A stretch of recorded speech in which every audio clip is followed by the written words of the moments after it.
Hello everyone, welcome back to this channel. In this video, I will show you the easy and clear steps on how to turn on Translate Microsoft Edge on Android. So how to turn on Translate Microsoft Edge on Android? Make sure you keep watching this video until the end. Let's get started right away. Firstly, open the Microsoft Edge app on your Android device.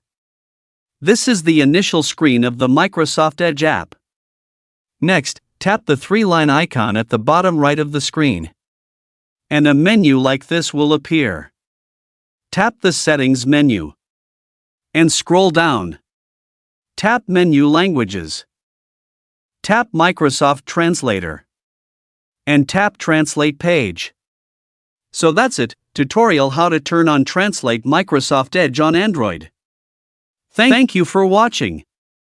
I hope this video was helpful. See you in the next video.